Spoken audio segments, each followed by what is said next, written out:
A lot of people know that these things can be a pain, so Tim's got that long extension and he's doing what he does best. The nice thing is this car is fairly new, so the secondary O2 sensors are hopefully not seized in the lower cat, so we can transfer those over to the other components. Like I said, that is only for off-road use only. So a little pry, get that off.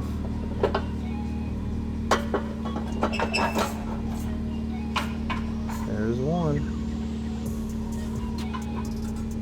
The guys that want to compare the lower to the aftermarket lower, there you go. Nice big difference in diameter. So this should help make a little bit more power.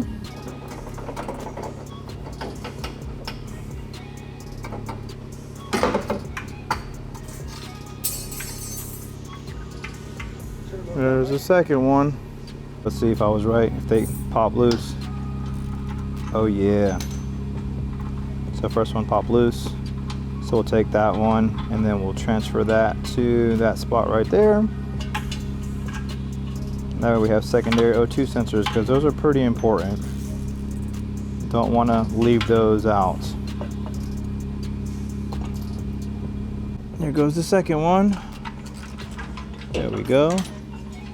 A lot of times what you'll find is these things seize, especially on like the 370s. These are older vehicles. So, I mean, if you have a low mileage, it's okay, but like on some of the cars that have a lot of mileage, sometimes you have to just buy new ones because they will not come out of that.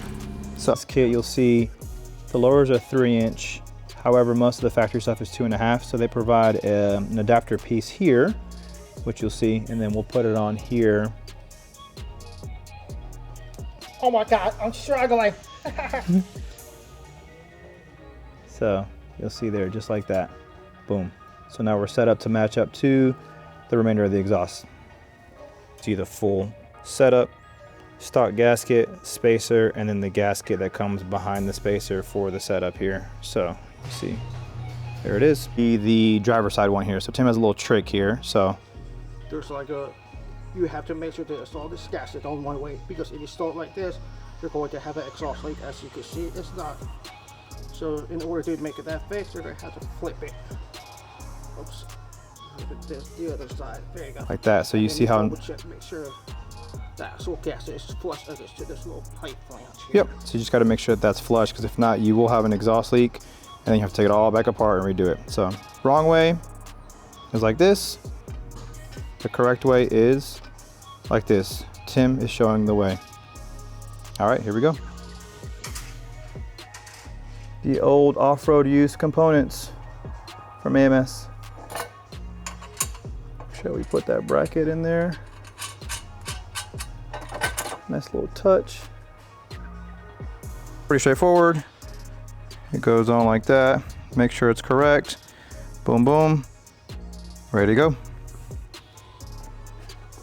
Put your pole, this little bracket here. Make sure another bracket here. This little piece again there. So there we are. Now we just gotta tighten them down. It's got the gold ones being installed on the top side. And always remove the OEM one off.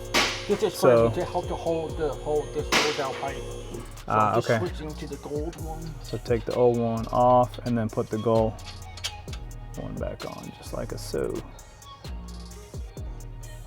There it is. We were going to use a stock gasket. That's if you have stock exhaust. However, since we have our SOHO Y pipe on there, we're going to do the gasket that came from AMS and then our gasket that comes with our Y pipe here. So you'll see Timmy install this on here. Just want to clear that up so that way nobody's confused as to when they see this gasket and they're like, wait a minute, that's a different gasket. This is the gasket that comes with our SOHO Y pipe. So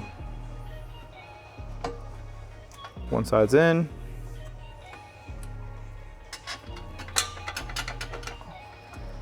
Come on, Tim. Oh my God, I need some protein. There you go. There it is.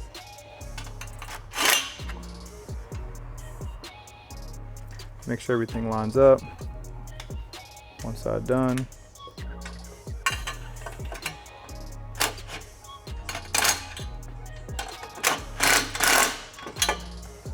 Second side done. Blowers are installed. Once again, off-road use only equipment, but they are installed.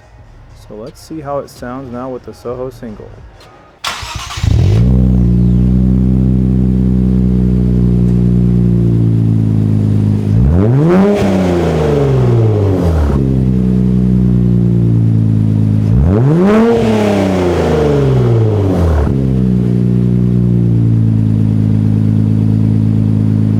AMS heat exchanger. So we got it up on the lift here now, and we'll start that process.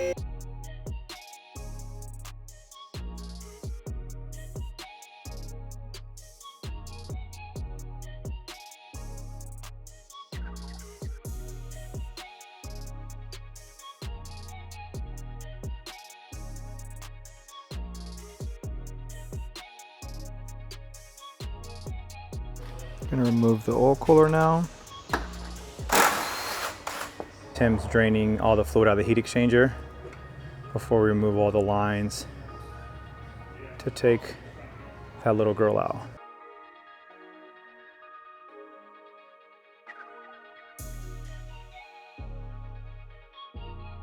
Take the old heat exchanger off, and then we'll do the new AMS one.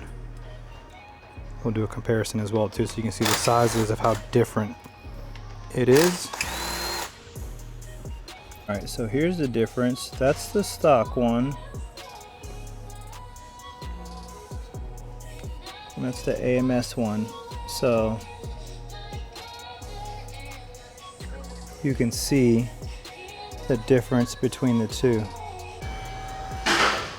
It's in. This brace right here, you have to install it before you install the heat exchanger, because if you don't, it won't allow it to go in. So now it's in.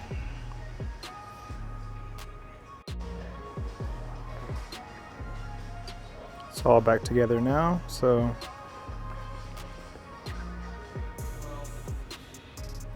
the crash support padding, put that in there, put the bumper on, fill it with coolant, bleed it, and then be ready to go.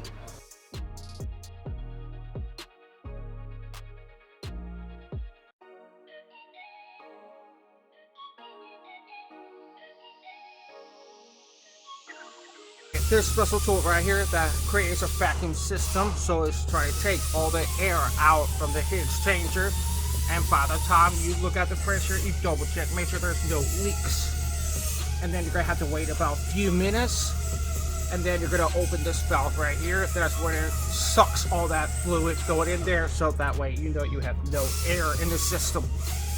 Now Tim is going to hook up the scan tool to bleed the system since we had it open, and basically make sure that we don't have any air pockets which can cause the water pumps to lock up.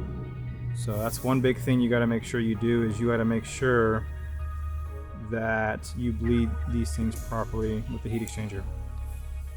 All right, so here we have it, finally to the point where we're going to be testing it with Ecutek software. 124 miles on the odometer, as you can tell. So we'll upload the software and go from there.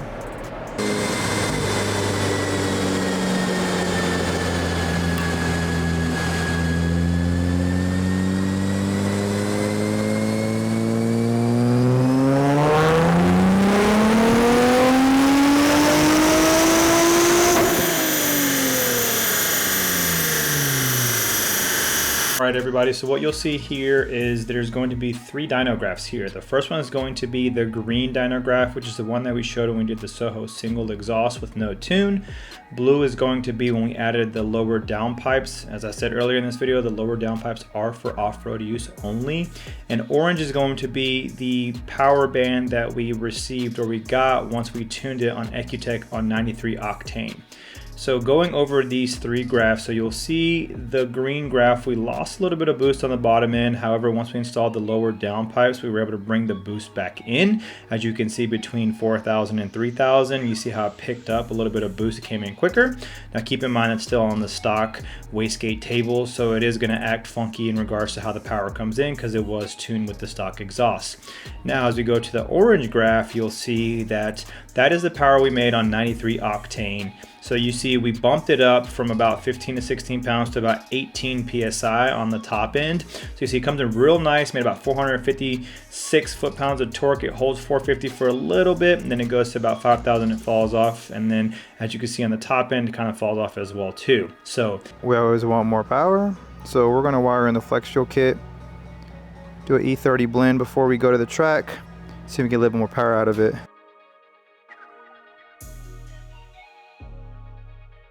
With the new Zetronics, the way the module actually works is you have to pin it into the CAN bus system of the ECU. So what we're doing is we're actually splicing it into here, and we're going to put a Deutsch connector on it, so that way if we decide to remove the module at a later date or update something and want to remove this kit for whatever reason, we can just put a simple Deutsch terminator on it. So, you know, that way it'll just be unplug the kit and plug that back in and good to go. Don't really plan on taking it off, not going to have any reason to, but always like to, you know, I'll try to think ahead on that stuff, so that way if you ever need to revert something back to stock or, you know, put it back to OEM for whatever reason, we can. All right, so we got some really cool news. Pretty excited to see the ethanol content come alive on the Ecutek software. So we had to actually put a couple different kits together in order to make this function, but we got it, guys. So can't wait to bring the kit to market so y'all can start doing flex fuel on the new Z. And some fuel in the can VP can here. We are putting the Z on flex fuel.